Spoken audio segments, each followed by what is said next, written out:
If you incorporate any of these hip mobility stretches into your routine, I guarantee you're gonna see decreased pain, increased performance, but also you're gonna see some great things happening to your quality of movement. Okay, so this movement can be used as a dynamic warm-up, which I would encourage you to use it as that. Or maybe you're at home and you're just trying to get movements and exercises in that check multiple boxes. You can use it for either or. So we're gonna go into, it is a glute bridge into a knee pull. I promise you, you probably have not seen this one before. So we're gonna take those heels directly underneath the knees, making sure they are hip width apart. We're gonna push through the heels. That's activating those glutes. We are very familiar with glute bridges, especially if you're on a Criticalbench compound channel. We promote the glute bridge. It is the #1 booty builder. We're gonna take the opposite knee while squeezing the glute of the foot that's on the ground, and we're gonna go here. What that does, it's releasing the glute, and you're gonna go ahead and stretch those hips out. Hold it for about 3 seconds. Come back down, rest, reset. Up into the glute bridge. Glutes are activated, core is nice and tight. We're gonna take that opposite knee again, pulling it in as hard as possible. You're gonna feel a nice, good stretch. Firing this glute, releasing this one here. Again, right back down into the glute bridge and rest and reset. So Jillian's in what we call a 90-90 position. She's 90 degrees at both knees about, and what she's gonna do without actually really picking up or moving her legs, she's just gonna transition or rotate into a 90-90 the other way. I have a real hard time with this one personally because I don't feel like I have the mobility through my torso, but go ahead and rotate. It's hips and torso, obviously. But see how this really, just back and forth with this, spend maybe 2 to 3 seconds in each position before rotating back to the other one. And I would do this again for about a good 30 seconds. And this is just fantastic stuff to do for anybody. But again, certainly before you are looking to do any kind of leg training, this stuff would be fantastic for you.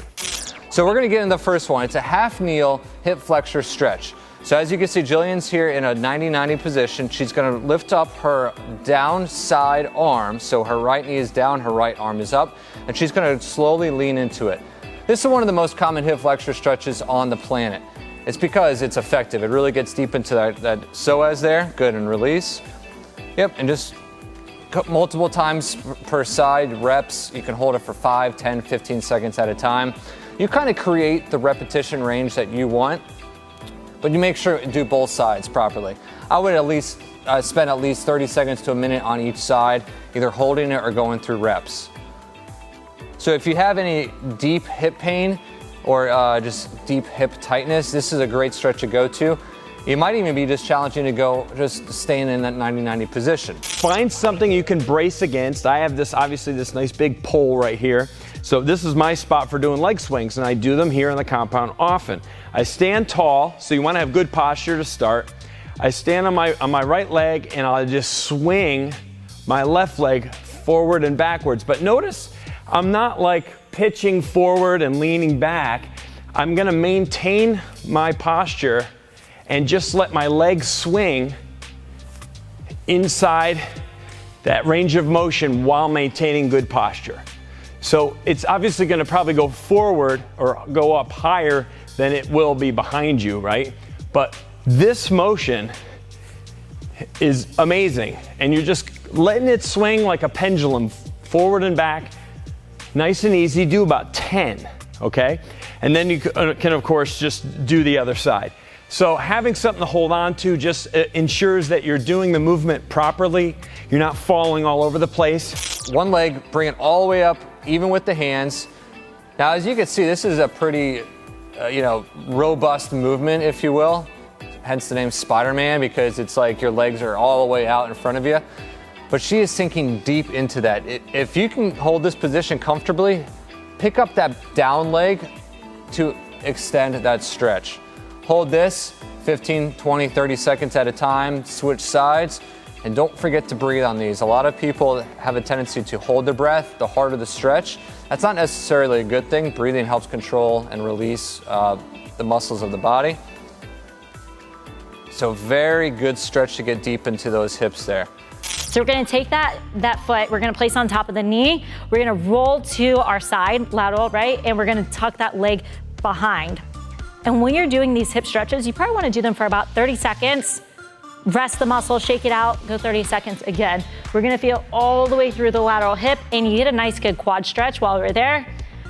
If your muscles are tight, if your hips are tight, it prevents blood flow to the muscle. And if you don't have blood flow going to the muscle, the recovery isn't gonna be there to develop the muscle, right? So you have to make sure you're doing these stretches to get the blood flow into the muscle so the muscle can develop. Now here you're gonna take a horse stance. So your feet are gonna be wide and you're gonna sink down into your horse. Now make sure your knees are not collapsing in. Make sure you're not collapsing into your arches. Keep your arches open. Keep your knees open. Now from here, you're gonna lean to one side, shift weight to one side, that leg extends. And then from here, you're just gonna pick that leg up and step it forward. And then glide over to the other side. Stay low, keep your hips down. You're just gliding. So step, glide, step, glide. Try not to lean forward. You're gonna wanna lean forward if you're really tight. Just sink down into the hips. Step, keep the knees open, glide. Nice and fluid, staying low, opening up those hips.